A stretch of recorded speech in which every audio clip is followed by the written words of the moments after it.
और सीधे आपको लखनऊ ले चलते हैं, जहां हमारे national political editor Pradeep Vishwakarma ji जुड़ चुके हैं और वो खास बातचीत करेंगे यूपी के पूर्व मुख्य सचिव आलोक रंजन जी से।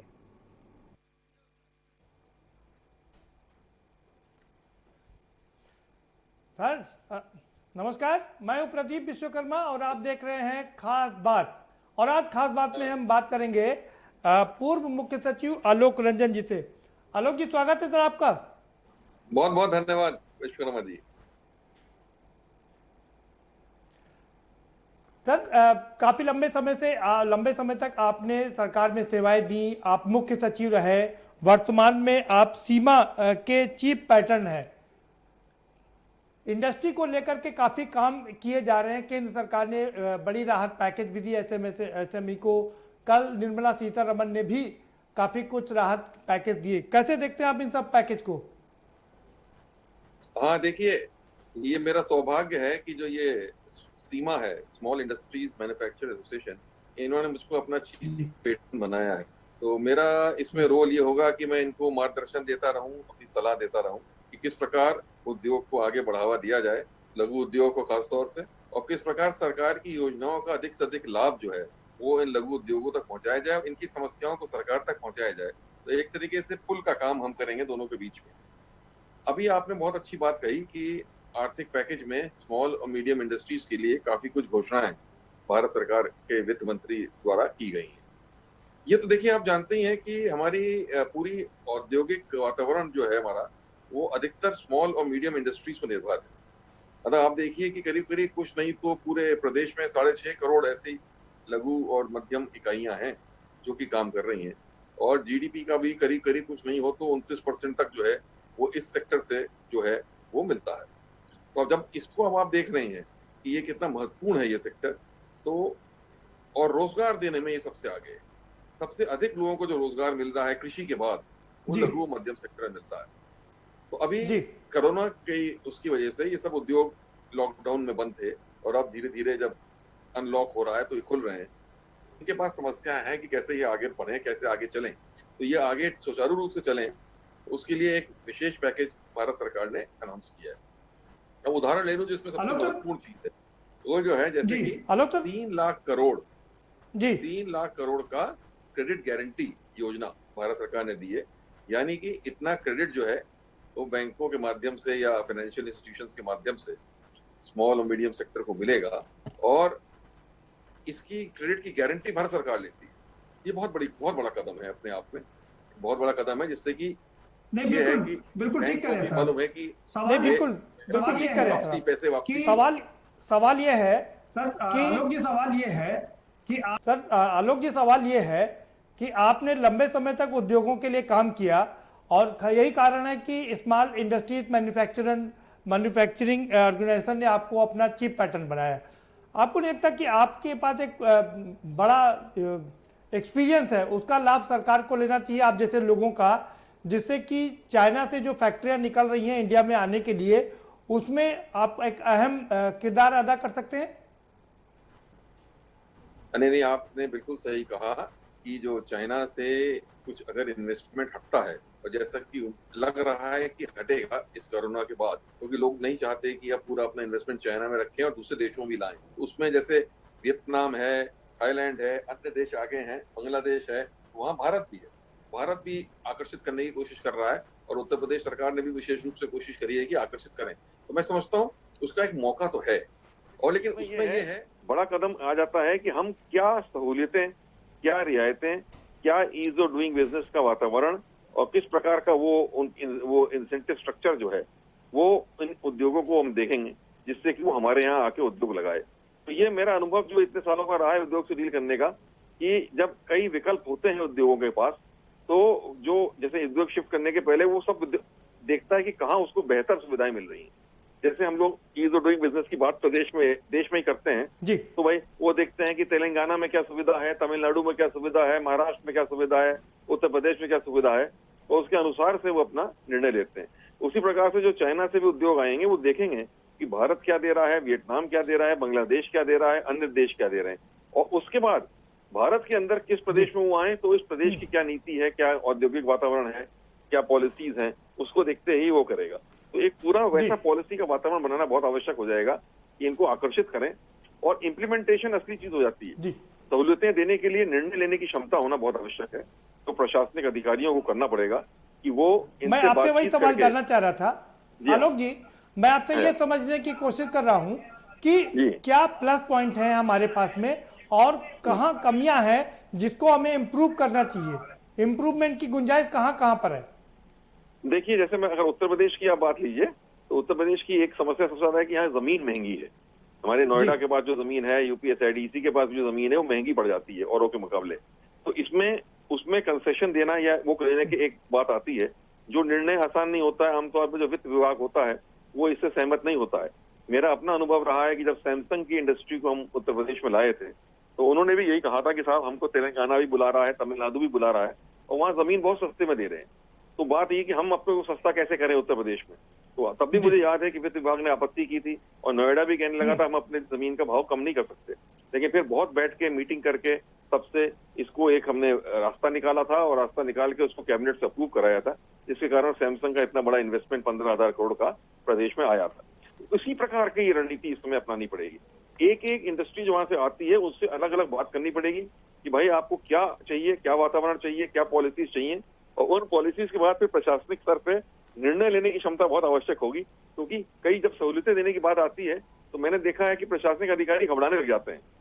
वो इसलिए घबराने लग जाते हैं, वो सोचते हैं कि बाद में कभी कोई उनके ऊपर ये उंगली ना उठा दे कि आपने ये सहूलियत या रियायत क्यों दे दी, कोई जांच ना हो जाए, कोई पड़ताल ना हो जाए, कहीं कोई जिम्मेदार, तो वो बचने की कोशिश करते हैं। वो वातावरण अगर रहेगा तो फिर हम लोग आकर्षित नहीं कर पाएंगे। बड़े खुले मन से एक कमर्शियल तरीके से इसको डील करना पड़ेगा और निर्णय लेने पड़ेंगे, जिससे कि हम उनको ये रियायतें या सहूलियतें दें कि वो उद्योग हमारे यहाँ आ सके। इसी प्रकार जैसा आपने, मैं वो बात मेरी खत्म नहीं हो पाई थी, जरा खत्म कर दूं 2 मिनट में।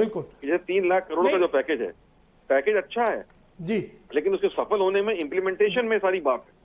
क्योंकि अगर अभी भी बैंकों ने उसी तरीके से लोगों की प्रोजेक्ट रिपोर्ट को मूल्यांकन करने में वो लगाई, देरी लगाई, या उसको इतने कड़े तरीके से मूल्यांकन किया कि जल्दी लोन सैंक्शन नहीं किया, तो 3 लाख करोड़ खाली कागज पर रह जाएगा, वास्तविक लोन बहुत कम रिलीज हो पाएगा। क्योंकि बैंक अगर डरेंगे कि हमको सैंक्शन नहीं करना चाहिए कि बाद में हमारे दायित्व न निर्धारित हो जाए, तो दिक्कत आ सकती है। और इसमें भी सबसे बड़ी समस्या जो हमारी सीमा की तरफ से हम लोग कर रहे हैं, नहीं वो सर, है इसमें माइक्रो दिक्कत ये है, जहां तक हमारी बैंक के बड़े अधिकारियों से बात हुई, आलोक जी, हमारी तक जहां बैंक के बड़े अधिकारियों से बात हुई, उनका कहना है एक तरफ हमारे ऊपर ये तलवार लटक रही कि कहीं एनपीए ना हो जाए, एनपीए को कम करना है, दूसरी तरफ हम ज्यादा से ज्यादा लोन दें, वो भी एनपीए हो गए तो और मुश्किल हो जाएगा। हाँ, यही मैंने कहा, आपने बिल्कुल ठीक कहा प्रदीप जी, ये समस्या बैंक के साथ बिल्कुल आएगी। ये तो सही है कि भारत सरकार कह रही है हम क्रेडिट गारंटी करते हैं, लेकिन हम भी प्रशासन में रहे हैं। ऐसा थोड़ी है कि भारत सरकार ऐसी कोई भी लोन एनपीए हो जाएगा तो उसको पेमेंट कर देगा। तो उसको भारत सरकार फिर उसमें पूरा पड़ताल करता है कि भाई ये एनपीए क्यों हुआ, क्या बैंकों ने सही तरीके से प्रोजेक्ट रिपोर्ट ली, उसका मूल्यांकन किया कि नहीं किया, ड्यू डिलिजेंस की या नहीं करी, और अगर उसमें पाएगा कोई कमी रह गई है तो फिर बैंकों के ऊपर दायित्व निर्धारित हो जाएगा बैंक अधिकारियों के ऊपर। तो ये सही बात है कि बैंक वाले जो घबरा रहे हैं, इसमें कोई गलत बात नहीं है। वो नहीं, जिस तरह से बैंकों की हालत आजकल खराब हो रही है आलोक जी, जिस तरह से बैंकों की हालत अभी खराब हो रही है, अभी एक और 2 दिन पहले कानपुर में एक और बैंक पर, सहकारी बैंक पर पाबंदी लगानी पड़ी। तो ऐसे में बैंकों के लिए भी बड़ा मुश्किल है लोन दे पाना, तो भरोसा कैसे आएगा उन पर? अब वो देखिए, भरोसा तो तभी आएगा जब एक तरीके का ऐसा वातावरण बैंक को भी अपनी प्रणाली में उच्च स्तर से बनाना पड़ेगा, अधिकारियों को विश्वास दिलाना पड़ेगा बैंक के अधिकारियों को कि नहीं आप करिए लोन सैंक्शन। आप, ऐसा नहीं है कि आप प्रोजेक्ट को इवेल्युएट ना करिए, लेकिन आप करिए, लोन सैंक्शन करिए, और आपका अगर कोई इसमें गलत इंटेंशन नहीं है, गलत नियत नहीं है, तो आपका दायित्व इसमें निर्धारित नहीं किया जाएगा इस तरीके से। ये वातावरण एक पैदा करना पड़ेगा बैंक के अधिकारियों के बीच में, तभी वो सैंक्शन करेंगे। नहीं तो वो अगर घबराए हुए तरीके से काम करेंगे तो जल्दी सैंक्शन नहीं करेंगे। और खासतौर से छोटे उद्योग है, माइक्रो इंडस्ट्रीज, उनका तो बिल्कुल नहीं करेंगे। और माइक्रो इंडस्ट्रीज हमारे यहाँ मालूम है 99% स्मॉल सेक्टर में माइक्रो इंडस्ट्री है, जो 25 लाख से लेकर 1 करोड़ के बीच की इन्वेस्टमेंट की है, और उन्हीं को असली आवश्यकता है, ये उनकी वर्किंग कैपिटल की आवश्यकता है। वो उनको अगर नहीं मिलेगा तो वो कैसे चल पाएंगे? लेकिन उनके पास ना तो क्षमता है कि सही तरीके से प्रोजेक्ट रिपोर्ट बनाए, और ना ही बैंक उनको जल्दी उनकी प्रोजेक्ट रिपोर्ट को अप्रूव करेंगे। तो ये बड़ा भारी एक समस्या है। तो सरकार के हमारे सामने ये चुनौती है, और बैंकों के सामने, कि ऐसी वर्किंग प्रणाली को लाएं कि जो उन्होंने घोषणा की है वो सही तरीके से लागू हो पाए, और जो उसका उद्देश्य है उसकी पूर्ति हो पाए।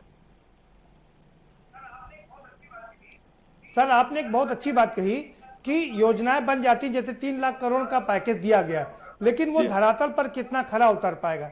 हम इसी सवाल को थोड़ा और आगे बढ़ाएंगे। चाहे बहुजन समाज पार्टी की सरकार रही हो, चाहे समाजवादी पार्टी की सरकार रही हो, तमाम दावे ये भी किए गए थे कि बहुत सा FDI आया है, बहुत सा फॉरेन डायरेक्ट इन्वेस्टमेंट आया है, लेकिन बाद में पता चला कि वो धरातल पर खरा नहीं उतर पाया। तो एक बड़ी समस्या है। बिल्कुल इम्प्लीमेंटेशन की समस्या है, जो मैंने पहले ही कहा।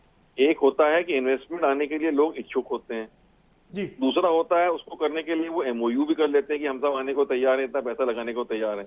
लेकिन उसके बाद आती जो तीसरी स्थिति है, वो ईज ऑफ डूइंग बिजनेस का वातावरण देखते हैं वो, और देखते हैं कि हमें क्लियरेंसेस जो हैं, स्वीकृतियां मिलने में कितना समय लगेगा, ऑनलाइन होके हो जाएगा, कहीं हमको एक दफ्तर से दूसरे दफ्तर दौड़ना तो नहीं पड़ेगा, सिंगल विंडो सिस्टम है कि नहीं है, और इसके आगे कि वास्तव में जो हम रियायतें या सहूलियतें मांग रहे हैं वो सरकार हमको देने को तैयार है या नहीं। और दूसरा एक डर और भी होता है, देखिए मैं आपको बताऊं, एक डर सबसे बड़ा ये होता है इन्वेस्टर के मन में कि आज किसी नीति के तहत हमको कोई सहूलियत मिल जाए, कल को दूसरी सरकार आती है तो नीति अगर बदल देती है तो हमको फिर वो सहूलियत नहीं मिलती है। तो इससे लोग बहुत घबराते हैं, और ऐसा उत्तर प्रदेश नहीं कई और प्रदेशों में भी हुआ है पास्ट में कि एक सरकार ने कुछ नीति अनाउंस करी, कुछ रियायतें दी, लोगों ने उसके तहत इन्वेस्टमेंट किया, बाद में दूसरी सरकार आई तो उन्होंने उसको रोक दिया, उस नीति को तो रोका, तो उनको जो अनुभव जो बेनिफिट मिलने तो नहीं मिले, लोग कोर्ट और कचहरी के चक्कर लगाते रह गए।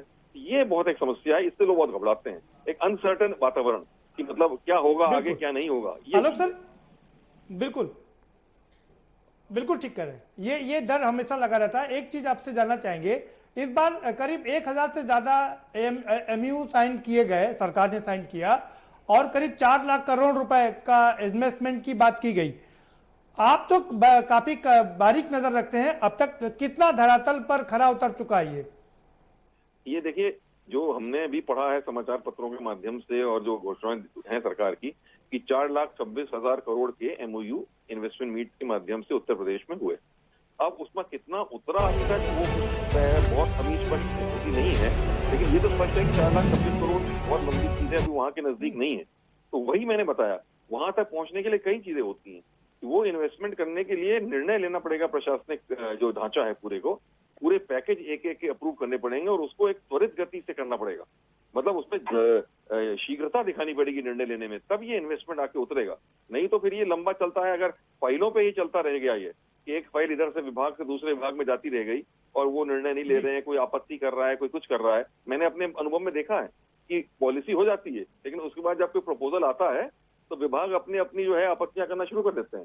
वित्त विभाग अपनी बात कह देता है, कोई दूसरा विभाग अपनी बात कह देता है, तो वहां पे एक समेकित रूप से निर्णय लेने की आवश्यकता हो जाती है। और मुख्य सचिव का रोल बहुत इंपॉर्टेंट हो जाता है कि वो बैठ के सारे विभागों को साथ बैठा लें और साथ बैठाल के एक बिल्कुल एग्रीमेंट कराएं कि भाई इस तरीके से हम इसमें फैसला करेंगे, और उसको माननीय मंत्रिपरिषद के समक्ष ले जाएं और वहां का अनुमोदन लें। ये एक पूरी प्रक्रिया बहुत त्वरित गति से और बड़े डेडिकेशन के साथ करनी पड़ेगी, तब ये इन्वेस्टमेंट 4,26,000 करोड़ का उतरेगा। नहीं तो ये इतना आसान नहीं है 4,26,000 करोड़। MOU होना तो बहुत आसान चीज है, पर MOU को उतारने के लिए बहुत प्रशासनिक क्षमता, दक्षता, कोऑर्डिनेशन और इच्छा शक्ति की आवश्यकता होती है। मैं एक चीज आपसे और जानना तो समझना चाहूंगा, अभी कल भी काफी रियायत दी गई स्मॉल स्केल इंडस्ट्रीज को। निर्मला सीतारमण ने ये रियायत की घोषणा की है। उसमें कहा कि GST काउंसिल का जो फैसला है कि 5 करोड़ तक कारोबारियों को 18 की जगह 9% इंटरेस्ट देना पड़ेगा।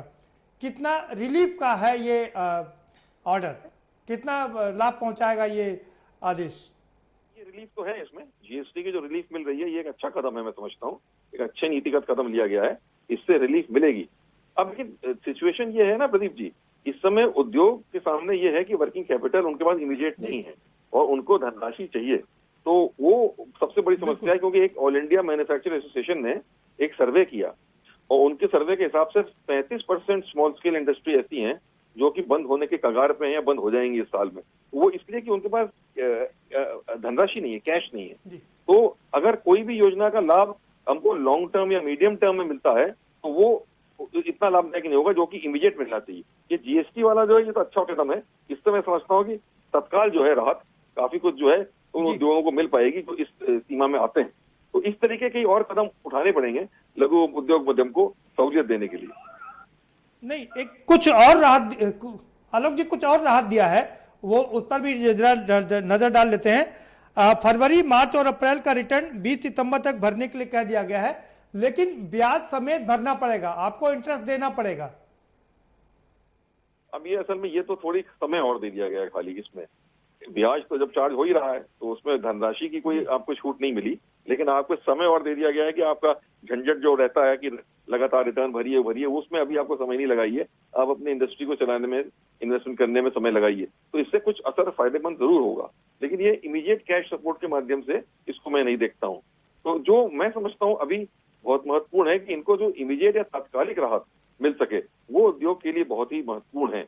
और जैसे कि तात्कालिक राहत में कौन कौन सी चीजें हैं, जैसे कि माननीय मंत्री जी ने कहा है कि सारे पेमेंट जो है इनके वो 45 दिन में पूरे हो जाएंगे। ये एक अच्छा कदम है कि सरकारी संस्थाओं द्वारा या अन्य द्वारा जो भी इनके भुगतान हो रहे हैं स्मॉल सेक्टर के, वो अगर 45 दिन में पूरे कर दिए जाएं तो मेरा अनुमान है कि 5 लाख करोड़ के ऐसे भुगतान पेंडिंग है, अगर वो हो जाते हैं तो तत्काल रूप से इनके हाथ में कैश आ जाएगा। दूसरा, जैसे कहा गया है कि 200 करोड़ तक के टेंडर, ग्लोबल टेंडर नहीं किए जाएंगे, मतलब कि हमारे यहाँ के उद्योगों को उसमें ही पार्टिसिपेट करने का मौका दिया जाएगा, तो उसमें भी लघु और मध्यम उद्योग को एक मौका मिलेगा कि वो कंपटीशन में सामने आ सकें। तो ये सब कुछ अच्छे कदम है, लेकिन ये देखना है कि वो फायदा कितनी शीघ्र कब देते हैं। जितनी जल्दी वो फायदा दे सकेंगे उतना इन उद्योग को फायदा होगा, क्योंकि अगर ये लघु उद्योग बंद हो गए और इनको लाभ तुरंत नहीं मिल पाया तो फिर उनको रिवाइव करना इतना आसान नहीं होगा। ये बात है।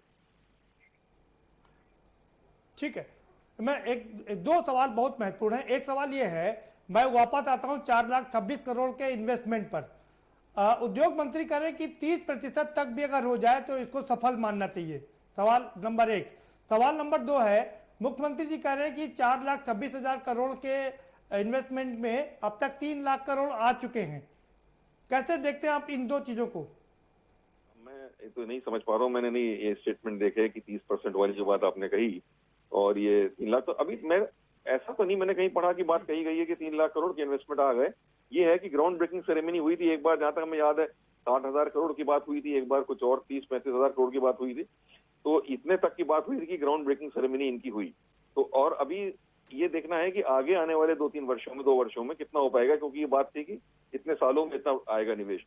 लेकिन जैसा मैंने कहा कि इसमें गति देने की बहुत आवश्यकता है इस निवेश को लाने के लिए, अभी इसमें और गति की आवश्यकता है, और उस गति की आवश्यकता तभी हो पाएगी जब प्रशासनिक स्तर पे बड़ी तीव्रता से निर्णय जो है, वो प्रशासनिक टीम जो है, मुख्य सचिव के अंदर जो टीम है पूरी अधिकारियों की, उनको तीव्रता से ये निर्णय लेने पड़ेंगे और माननीय मंत्रिपरिषद को उसको अनुमोदन देना पड़ेगा, तब ये इन्वेस्टमेंट आएगा। नहीं तो ये एमओयू तो लोग उद्योग वाले कर देते हैं, लेकिन उसके बाद वो तरह तरह की कंडीशंस उसमें सामने रखना शुरू कर देते हैं।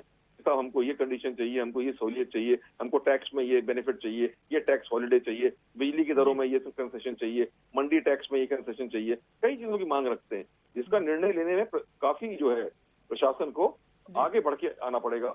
और प्रशासन अगर घबराएगा ये निर्णय लेने में, जैसा मुझे लगता है कि प्रशासन कई बार घबराता है, क्योंकि उसको ये विश्वास नहीं होता है कि आगे चल के ऐसा ना हो जाए कि ये मेरे ऊपर बात आ जाए, पूरी मेरा जिम्मेदारी न तय हो जाए। इससे बेहतर है कि भाई निर्णय ना लो। ये स्थिति अगर होगी तो ये लागू नहीं हो पाएगा, और अगर ये स्थिति होगी कि नहीं हमको ये करके दिखाना है, तब ये लागू हो पाएगा। आलोक सर, मैं आपसे ये समझना चाह रहा हूं, राहुल गांधी लगातार आप कह रहे हैं कि कैश फ्लो की कमी है, उद्योगपतियों के पास में भी कैश फ्लो की कमी है। राहुल गांधी कह रहे हैं कि सभी लोगों को, मजदूरों को 10-10 हजार रुपए दिया जाना चाहिए जिससे कि कैश फ्लो बने। कितना इत्तेफाक रखते हैं और कितना ना इत्तेफाक रखते हैं आप?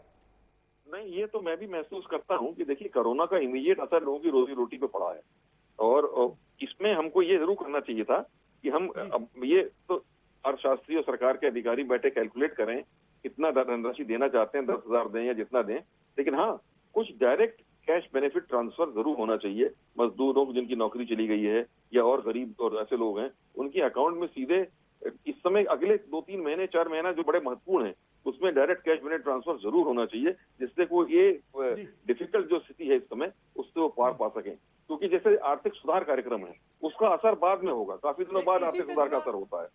आलोक सर, इसी से जुड़ा एक और कार्यक्रम है, एक और सवाल है कि केंद्र सरकार कह रही कि हम भारत को आत्मनिर्भर बना रहे हैं, हम खैरात नहीं देना चाहते हैं। नहीं, आत्मनिर्भर से मेरे ख्याल ये खैरात की बात नहीं है, ये तो आत्मनिर्भर की बात हो रही है उद्योग को लेते हुए कि हम अपना जो भी है अपना उत्पादन अपने यहाँ करें और हम बाहर से ये इस पे निर्भर ना रहें कि बाहर से चीजें बन के आए हमारे देश में, अधिक से अधिक चीजें हम बनाएं। मैं ये समझता हूँ कि जो आत्मनिर्भर की बात सरकार द्वारा कही जा रही है वो ये कही जा रही है, लेकिन ये जो गरीब मजदूर है या गरीब है, मतलब ये है कि लोग अपने पैरों पर खड़े हों, मजबूत हो, उनको हमेशा पैसा हाथ में देने की जरूरत ना पड़े।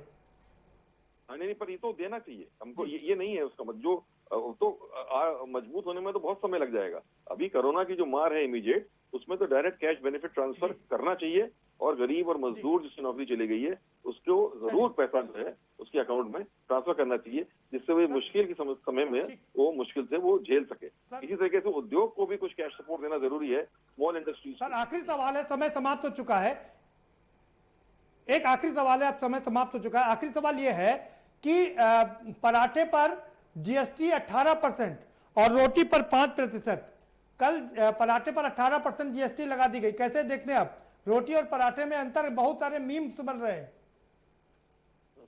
अब यही है कि मतलब जो गरीब लोग खाते हैं चीजें उसमें वही कम रहेगा जीएसटी, और जो अमीर लोग अब जो इसको अफोर्ड कर सकते हैं उसमें जीएसटी उन्होंने ज्यादा रखा है, ये नियत है। इसी तरीके से एक वही डिफरेंशिएशन किया गया है कि भाई उनको जो गरीब या आम आदमी की खाने की चीज है उसमें कम रखा जाए, जिससे ये वो सस्ता हो सके। पराठे के लिए ये कहा गया है कि उसको सर पराठे के लिए इसलिए कहा गया है कि उसको दोबारा बनाना पड़ता है, रोटी रेडीमेड रहती है।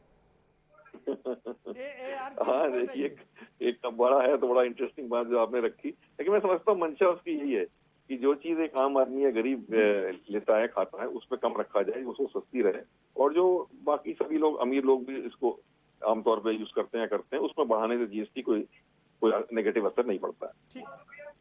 जी हाँ जी, बहुत शुक्रिया सर के न्यूज से जुड़ने के लिए और अपनी खास बात रखने के लिए, लोगों को बताने के लिए। और आलोक जी बता रहे थे कि जब तक धरातल पर खरा तभी उतरेगा जब वास्तव में उस पर काम होगा, क्योंकि हर बार वो लगातार सरकारों में रहे हैं और उन्होंने बहुत करीब से देखा, खुद तमाम चीज़ों को इम्प्लीमेंट भी किया है कि एएमयू साइन तो हो जाते हैं, लेकिन जब उनको धरातल पर उतारने की बात आती है तो जो कंपनीज हैं वो बड़ी बड़ी डिमांड्स करती हैं, बड़ी बड़ी एलिबाई करती हैं और उनको समझा पाना एक आसान काम नहीं होता। इसलिए एएमयू को लाना भी इतना आसान काम नहीं होता है, उसके लिए बैठ करके पूरी रणनीति बनानी पड़ेगी और उसको धरातल पर उतारना पड़ेगा, नहीं तो ये कोई आसान काम नहीं है। पिछली 2 सरकारों का वो अपना अनुभव बता रहे थे कि तमाम एएमयू किए गए लेकिन अंत में वो सफल नहीं हो सके, और अगर सरकार ने इस ओर ध्यान नहीं दिया तो इसके परिणाम भी अच्छे नहीं निकलेंगे। हाँ, अगर एक रणनीति के तहत सरकार काम करती है तो सुखद परिणाम भी सामने आ सकते हैं। फिलहाल इस कार्यक्रम में इतना ही, आप हमें दीजिए इजाजत और बाकी खबरों के लिए देखते रहिए के news India.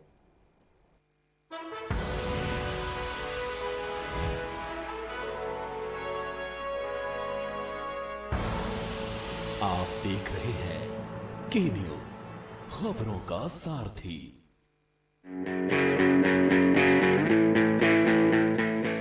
Online admissions in CMS for nursery to class 9 and provisional admission in class 11 are open at www.cmseducation.org.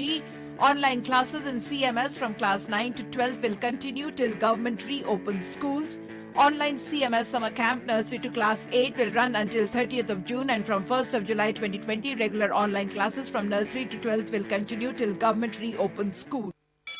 Mount Litra Z School, Unnao, #1 in academics, #1 in sports, best teachers, best results, smart classroom, best transport facility, world class infrastructure के साथ Mount Litra Z School, Unnao। Corona संकट के पल पल की update आप तक पहुंचा रहे हैं 100 कोरोना योद्धा।